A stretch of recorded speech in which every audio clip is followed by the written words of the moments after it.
जब भी हम एग्रीकल्चर का बिजनेस, आज के अपने पूरे लेक्चर के दौरान मैं आपको पूरा एग्रीकल्चर बिल्कुल नहीं सिखाने वाला, बट जितना एग्रीकल्चर आपको जरूरत है उतना सीखना बहुत जरूरी है। छोटी और सिंपल भाषा में कीड़ा कहाँ से आता है, कहाँ जाता है, किस तरीके से नुकसान करता है, ये समझने के लिए कीड़ा आता कहाँ से है ये समझना बहुत जरूरी होता है।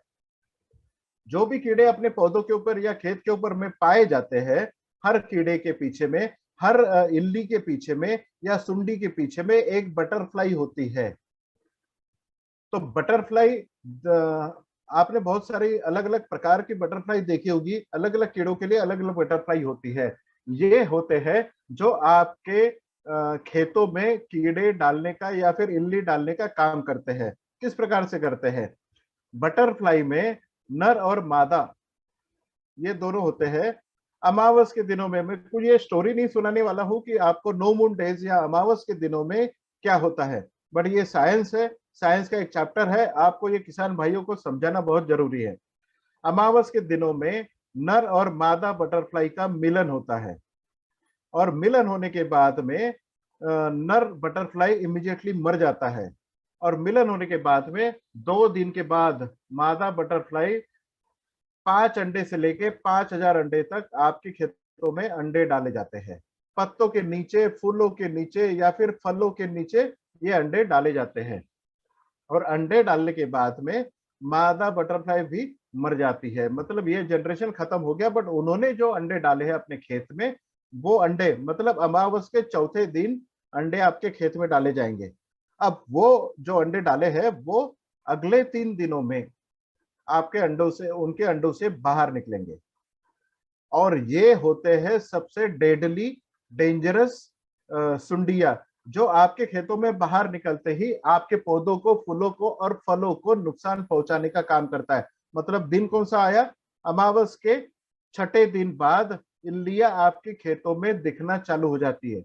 मतलब सुंडिया, जो भी कीड़े आपके खेत में आते हैं, ये दिखना चालू हो जाते हैं। इसका मतलब यही है, समझना बहुत जरूरी है कि अमावस के दिन के छठे या सातवें दिन या आठवें दिन अगर आप छिड़काव करने के लिए आपके किसान भाइयों को बताते हैं, तो वो डेफिनेटली 100% आपको रिजल्ट देने वाला है। ये अंडे बढ़ते बढ़ते 4 अवस्थाओं से गुजरते हैं और बड़ी सी इल्ली बनते हैं जो आपको खेत में दिखती है, बट नुकसान जो है, जो इल्ली आपको आपकी नजर से दिखती है, वो नुकसान कर चुकी होती है, जो अपनी खुली आंखों से आपको दिखती है। बट जो इल्ली आपको दिखती नहीं है वो ज्यादा नुकसान करती है।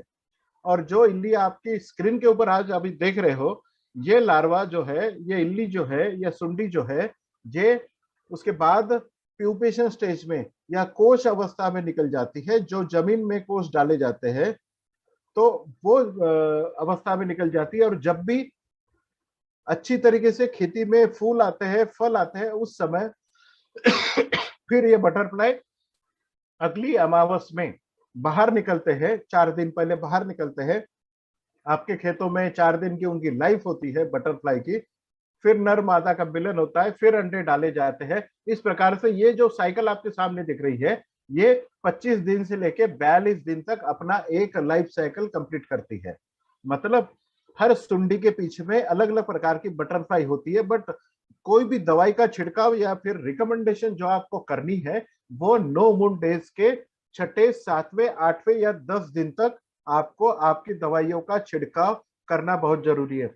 बट एक बात यहाँ पे देखना बहुत जरूरी होगी, अगर नो मून डेज मतलब अमावस के रात के बाद में अगले 3 दिन में अगर आप छिड़काव करते हैं, तो आपके खेत में अंडे डाले ही नहीं जाएंगे। मतलब नुकसान होने का कोई सवाल ही नहीं आता। बट अगर वो दिन आपसे छूट गया, तो आपको किसानों को बताना बहुत जरूरी है कि अमावस के छठे, सातवें, आठवें या 10वें दिन तक आपको इस दवाइयों का छिड़काव करना है, ताकि अगले अमावस तक आपके खेतों में कोई भी कीड़ा नहीं रहेगा। ये फिलोसॉफी साइंस है।